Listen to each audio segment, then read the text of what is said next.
The Blood of Dawnwalker. I'm not even going to yap too much at the start of this video. Former CD Projekt Red devs making their own game. I expect there to be a lot of Witcher DNA in this.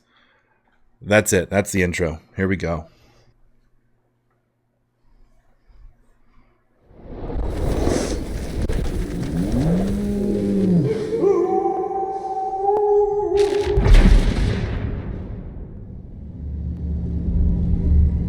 The following video presents actual gameplay footage from a work-in-progress pre-beta vision. I fucked that one up. I'm not even continuing.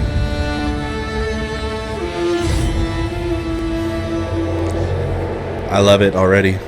Hello, my name is Daniel Sadowski and I'm the design director at Rebel Wolves. I would like to welcome you to the Blood of Dawnwalker summer gameplay video.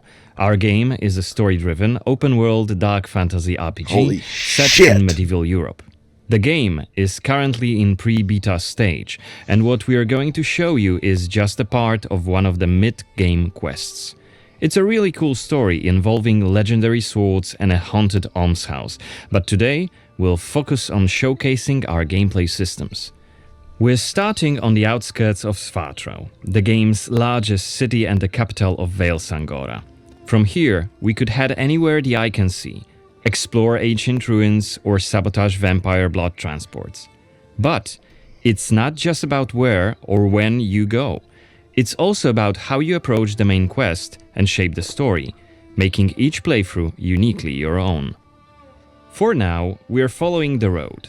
Cohen is on his way to the city's cathedral, chasing leads about a powerful weapon said to be hidden in its crypts. But first, we'll have to deal with some bandits who camped out by the main road. Traveling through Vale Sangora is never boring. The world is dense with quests, random encounters, and locations steep in lore. This will be a great opportunity to show you our combat system. Our goal was to make the player feel like a real swordmaster who closely observes his enemies. We'll begin this fight by using acrid dust to stun one of the enemies. Now, when you attack, you choose one of four directions, up, down, left or right, in order to hit the opponent where he is unable to parry. And similarly, when defending, you have to take note of the enemy's intent and the direction of the attack. Isn't that a little bit like For Honor? On the left side of the screen, just above Cohen's health, you have activation charges that will be filled in with each successful attack, block and parry. Once they are full, you can use one of the active abilities which allow you to take a more tactical approach to fighting. We started the fight by throwing some acrid dust.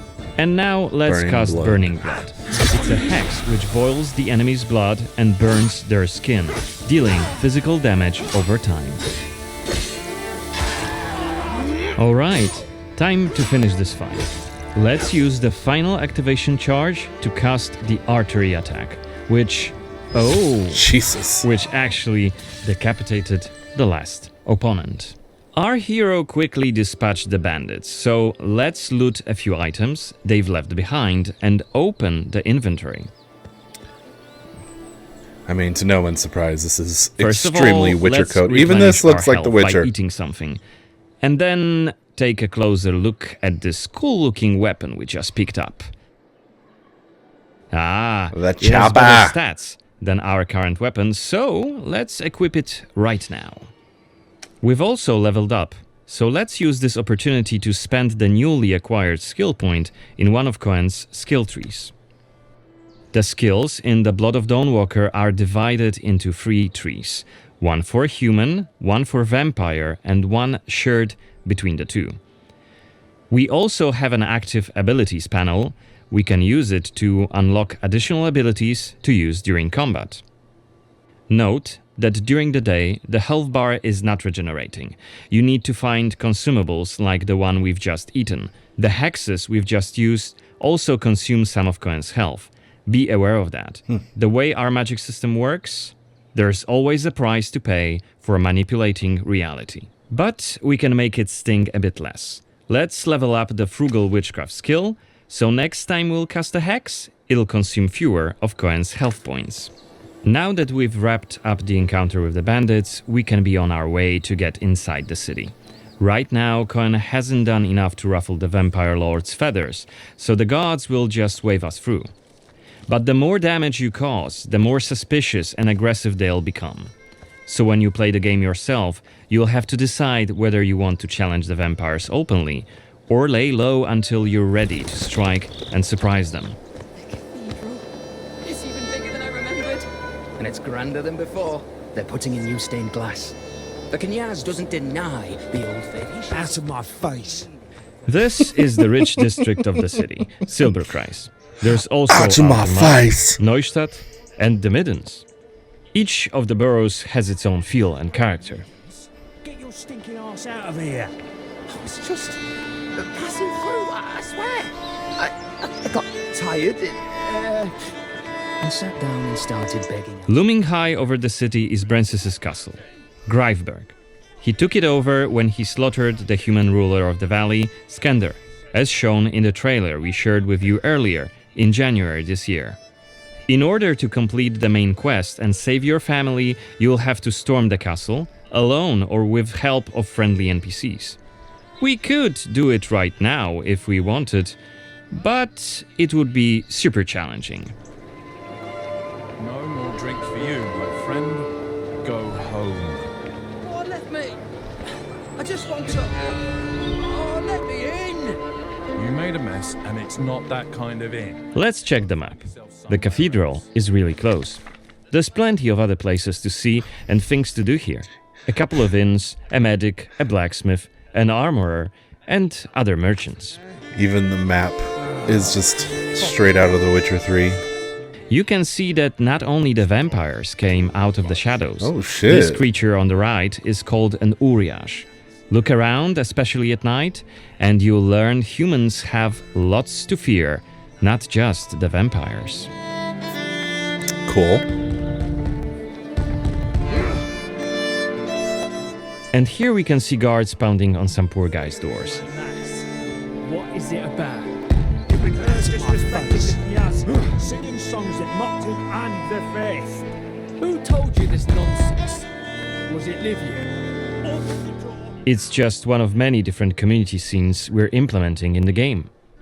Watch them closely when you play, as they might point you to new quests and hidden treasures, or signal changes in the game's world. Once again, I humbly beg of thee. I humbly... Ouch! I don't want to say it, Mum. It's a prayer. It's windy here That's all we too. have to say. Go on. I humbly beg... CD Projekt Red and these devs love them some wind, huh? Okay, we are at the cathedral gates. Again, since Cohen isn't yet wanted by the vampire regime and it's daytime, we can simply walk inside.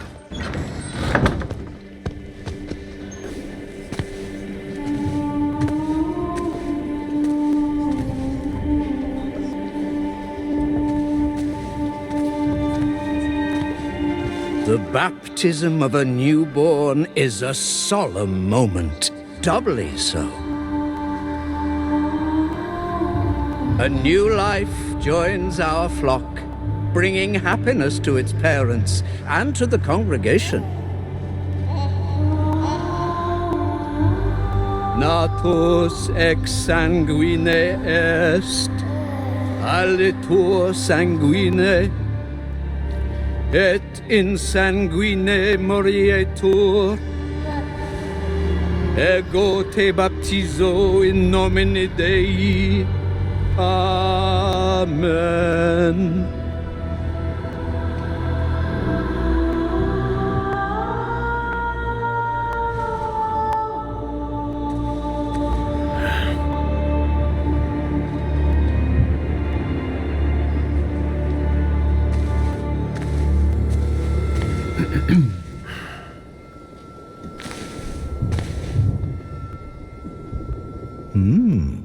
Don't I know you from somewhere, young man? Laslia, maybe? I'm sorry, but you must be mistaken. Am I? Perhaps. Perhaps. My memory isn't what it used to be. Come with me. I'll take your confession. Thank you, but I have no need for confession. Ah, so you deem your conscience clear? I wouldn't go that far. But I'm sure you're a busy man, Father. So while I appreciate the offer, I feel that my soul shouldn't be your priority. I won't press the matter. You are quite correct. I have many other duties to attend to. But please remember that in order to be saved, we all need to repent. Myself included. I hope we can speak again soon. Good day to you, Cohen.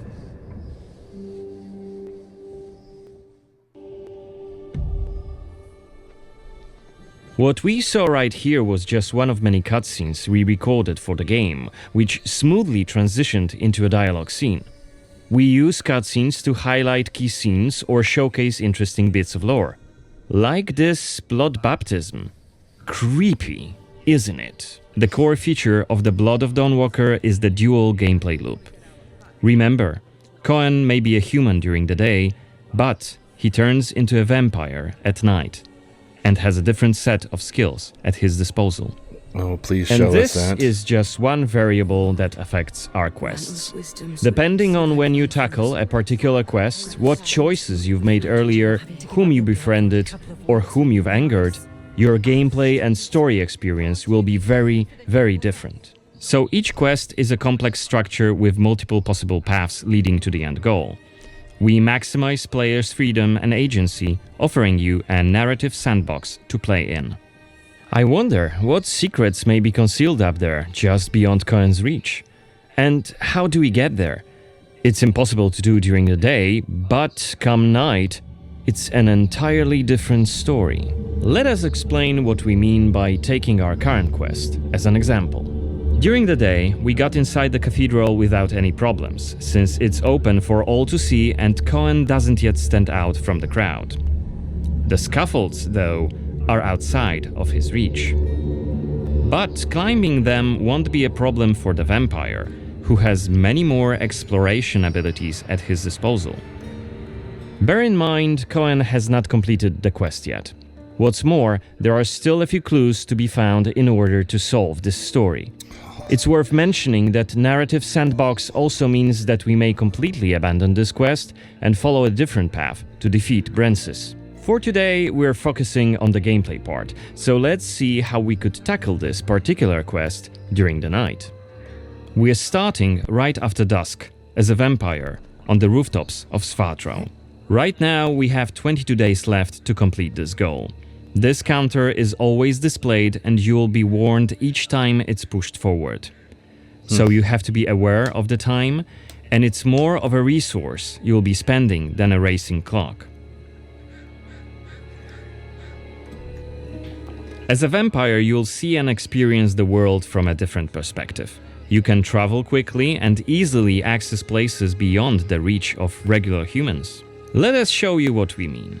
This is Shadow Step, a unique vampiric ability, allowing Cohen to jump to almost any place within his reach. Now, let's take a good look around using the focus mode. There's this so ability much Witcher highlights DNA in objects this. of interest and loot. And there is something right here. This time, it's just some items to grab, but on other occasions, who knows? You might come across a hidden quest. Looks like our health is quite low. This is because, as a vampire, your health bar also represents your hunger level, and you start each night thirsting for blood. Remember, you have to quench this appetite in order to make full use of your vampire abilities, and rein in your monstrous nature around NPCs. Otherwise, you may end up draining someone important, which may lead to unpredictable consequences. So sick. We'd better feed then. Maybe on someone who is standing all alone. Like this drunkard. Let's grab him and use Voracious Bite ability. Unless you lose control due to hunger, you get to decide how much blood to drink. You can drain just a bit and knock your victim unconscious, or go all the way and kill them. Damn. And if you're adamant you don't want to hurt innocent humans, you can drink from animals and some other creatures. Cool. Finally, we are at the cathedral, but it seems to be closed for the night, and the entrance gate is well guarded. Let's find another way in.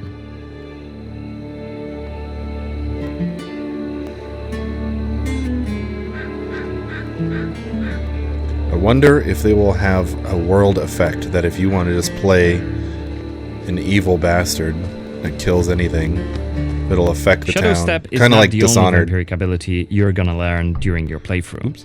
Cohen can also use plane shift to scale walls and even ceilings smoothly.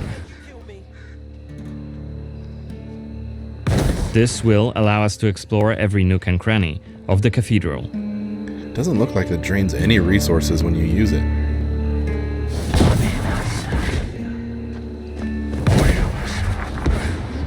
Blood to blood. Better be quiet. You shall become Kenya's prince. Is that voyeurist Xanthi? What the hell is she doing here? What is she doing? Is that a ritual for the blood gods? Become your new family. You shall want for nothing. They're covering up the old paintings. Only Why? duty shall remain. One of the workers must have left it. Seems that the cathedral complex is quite big. The main building, cloisters, inner courtyard. You shall become The entrance to the crypt could be anywhere. Won't get anything done just standing around. his command. Still, This was a scene investigation, a mechanic we used to zoom in on and showcase key clues. This time we had a chance to learn more about the vampire's plans. Looks like they're keen to cover up the old frescoes, so that's something we could take a look at. This way we could learn more about the cathedral's past. Blood to blood. You shall Looks like we aren't alone here. Underneath us there's a group of blood guards, soldiers hooked up on vampire blood, which makes them stronger.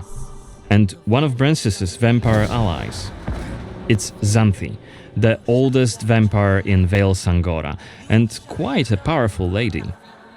Let's descend and check what's going on.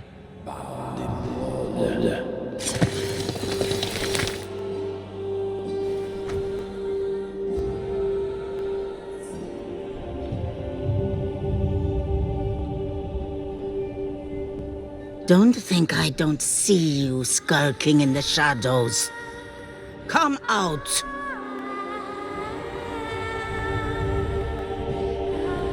You're interfering with my task. Who are you? it doesn't matter. Very well.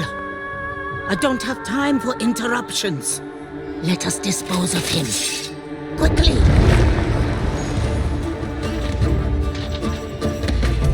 You've withstood it. Fascinating. Well, their armor is Cohen really cool is looking. using his claws to attack when in vampire form. Oh. Blood guards are dual-wielding opponents. Their attacks are pretty strong. Of course, even when fighting with claws, combat is still directional. Don't worry, Cohen can still use his sword as a vampire. You haven't lived long. Only after defeating all three of the blood guards, Xanthi deems Cohen worthy of a challenge, and she descends to face him. She uses her blood control powers to cast a multitude of attacks, like her blood whips, that hit Cohen from left and right. Xanthi is protected by a powerful vampire ability. Once her stamina runs out, Cohen will have an opportunity to strike and deal some damage. But be careful, cause Xanthi is quick to counterattack and she will also try to restore her blood. Meanwhile, look at the indicator just below her health and stamina. It's a timer for the boiling blood skill that you've seen in the CGI trailer. So, if we don't hurry, covered the in timer blood. goes down to 0 and Cohen will eventually explode. And shit. we're dead. Remember, We were only mid-game here, and Xanthi is one of the game's most punishing enemies. Defeating her right here and right now is very much possible, but it would be hellishly difficult. A fun challenge for hardcore players. Otherwise, we could load the game and explore the cathedral without drawing her attention. Or try to get to her while she's not surrounded by bodyguards. Xanthi, like all other vampire allies, has her own questline. Explore it, and you can learn more about her past, motivations, and maybe even try to reason with her. What you do is entirely up to you. Remember, our design principle is the narrative sandbox. There is no difference between main quests and side quests. There's just different stories that you weave together into your own unique adventure. But that's coming in 2026. For now, I'd like to thank you for joining me on this gameplay video presentation. We've just shown you a tiny glimpse of the Blood of Dawnwalker. Oops. There's definitely more to come in the coming months, so stay tuned for any updates being posted on our social media profiles. Goodbye. Goodbye. All right. Well, this looks quite good. I know it's very, it's pre-beta, but yes, is what I expected as far as Witcher DNA. If this is like almost a carbon copy of Witcher 3, but it's vampires, I am not going to be upset. The combat system is interesting. It looks very For Honor-esque, but I wonder if it's more forgiving than For Honor. His armor looks cool in this picture. I wish we got to see a little bit more of this type of armor than what he was wearing. But so far, the designs are pretty sick. Those guards were really sick. This is a day one. I think I was in the bag for this no matter what.